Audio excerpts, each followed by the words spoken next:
Assalamualaikum warahmatullahi wabarakatuh.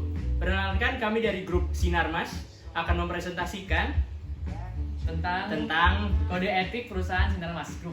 Sinarmas Group. Sinarmas atau PT Sinarmas Multifinance.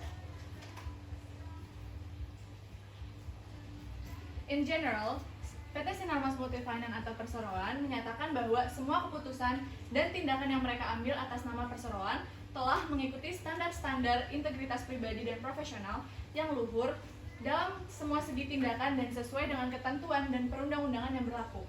Menurut Sinarmas Group, hal yang sangat mendasar untuk keberhasilan Perseroan yang berkesinambungan adalah dengan menjaga dan mempertahankan secara terus-menerus integritas pribadi dan profesional serta etika, termasuk kepercayaan, kejujuran, moralitas, objektivitas, kewajaran, dan menghormati sesama, baik di tempat kerja maupun di luar tempat kerja.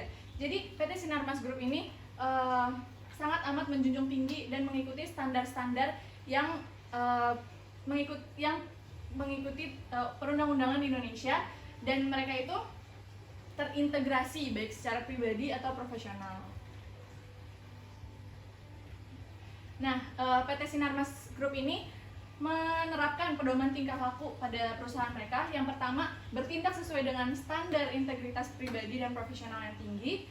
Yang kedua, semua wajib menolak segala bentuk kompromi, baik untuk kepentingan pribadi maupun kepentingan perseroan yang dapat merusak integritas. Sesuai dengan yang sebelumnya, PT Sinarmas Group ini menjunjung tinggi dan menjunjung tinggi nilai-nilai integritas baik pribadi ataupun halayak.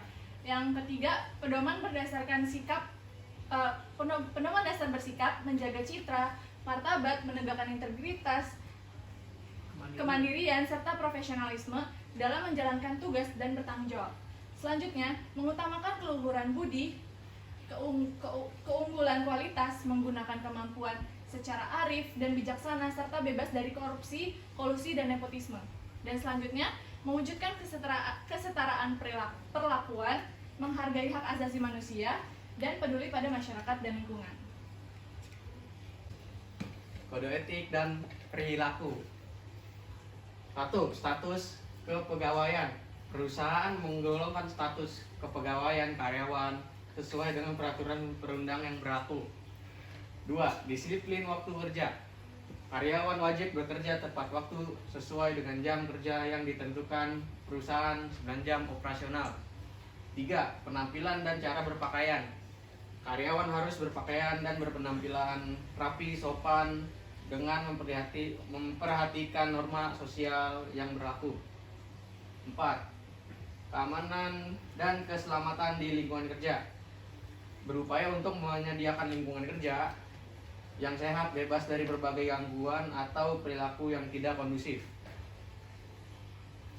5. Perlakuan adil kepada seluruh karyawan. Perusahaan memberikan kesempatan yang sama kepada semua karyawan dalam berkarir dan mengembangkan diri serta menjalankan sistem penilaian kinerja yang adil. 6. Anti diskriminasi, pelecehan, intimidasi, dan pelecehan seksual. Perusahaan tidak mentolerir segala bentuk tindakan diskriminasi, pelecehan, dan lainnya, termasuk ikut aksi ilegal yang dilakukan terhadap semua anggota perusahaan. 7. Non-solicitation agreement. Untuk jangka waktu yang telah ditentukan oleh perusahaan yang setelah terjadi pemutusan hubungan kerja, karyawan tidak boleh secara langsung atau tidak langsung menarik atau melaksanakan bisnis atau pekerjaan di luar perusahaan, terutama dengan nasabah Bank Sinarmas. 8. Whistleblowing adalah pengungkapan tindakan pelanggaran atau pengungkapan perbuatan melawan hukum, perbuatan tidak etis atau tidak bermoral, atau perbuatan lain yang dapat merugikan perusahaan maupun pihak yang berkepentingan terhadap perusahaan. representasi perseroan, memperlakukan nasabah, pemasok, dan kompetitor secara adil. Perseroan menetapkan kebijakan untuk membeli barang dan jasa atas dasar harga, mutu, ketersediaan, syarat-syarat, dan pelayanan yang wajar. 1. Publikasi dan media. 2. Dan hadiah. Hadiah boleh diterima jika diizinkan berdasarkan peraturan internal yang berlaku, yaitu jika hadiah tersebut berupa pemberian yang tidak berbentuk uang, pemberian biasa yang tidak berupa uang yang diberikan secara terbuka dalam suatu acara bisnis resmi seperti misalnya pena bagi penandatanganan. Ketiga, sajian makanan dan hiburan yang wajar dan biasa diberikan dengan dihadiri oleh tuan rumah, seperti jamuan makan bisnis atau acara olahraga. Keempat, hadiah dari saudara atau teman-teman yang tidak mempunyai hubungan bisnis dengan mereka. Yang kelima, jika suatu hadiah dapat dianggap oleh pihak lain sebagai suatu bentuk imbalan atas bantuan atau kemudahan resmi atau bisnis, maka janganlah memberi hadiah tersebut. Hadiah berupa hiburan yang sesuai dapat diberikan kepada nasabah oleh pejabat yang telah diberi wewenang untuk itu, dengan memperhatikan kebijakan tentang besarnya penggantian biaya yang akan diberikan untuk hiburan tersebut. Oke, kepatuhan pada peraturan. Semua personil di perseroan tanpa terkecuali harus selalu tunduk dan patuh pada semua hukum atau undang-undang peraturan pemerintah yang berlaku serta peraturan dan ketentuan kebijakan internal perseroan. Yang kedua, para karyawan wajib melaporkan kegiatan yang mencurigakan kepada direktur kepatuhan atau kepada kuasanya. Yang ketiga, para karyawan diminta untuk bekerjasama secara penuh dengan pihak internal dan eksternal yang mengadakan penyelidikan dengan wewenang yang sah. Yang terakhir, perseroan memahami dan menghargai nilai-nilai utama yang berlaku dalam masyarakat. Tindakan dan keputusan yang akan diambil dalam menjalankan kegiatan usahanya didasarkan pada tanggung jawab perseroan. Next. Oke. Pemberlakuan dan komitmen penerapan kode etik bagi Dewan Komisaris, Direksi, dan Karyawan. Sesuai dengan kode etik dan pedoman tingkah laku PT Sinarmas Multifinance, perseroan menjalankan kode etik yang berlaku sebagai seluruh level organisasi, yaitu Dewan Komisaris, Direksi, pejabat senior, serta seluruh karyawan perseroan. Segenap jajaran perseroan setuju berkomitmen bahwa 1. Tiap keputusan atau perbuatan dan hasilnya harus pantas atau layak bagi semua pihak dalam transaksi serta wajar dipandang dari segi integritas dan profesionalisme.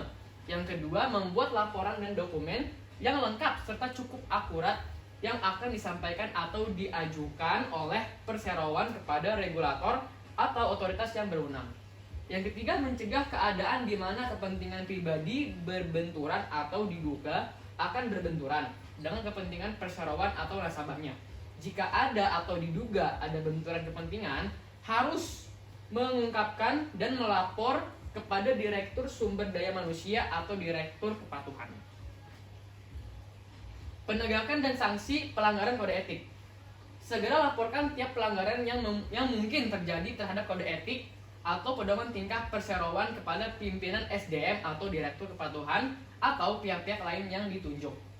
Pelanggaran terhadap kode etik dan pedoman tingkah laku dapat mengakibatkan tindakan disipliner berat, termasuk pemutusan hubungan kerja atau penghentian kerja. Pelanggaran-pelanggaran terhadap kode etik atau pedoman tingkah laku ini dapat juga merupakan pelanggaran hukum dan mengakibatkan hukuman pidana atau hukuman perdata bagi karyawan dan perseroan sendiri. Sekian presentasi dari kelompok kami tentang PT Sinarmas Tbk Finance. Kurang lebihnya mohon maaf. Assalamualaikum warahmatullahi wabarakatuh.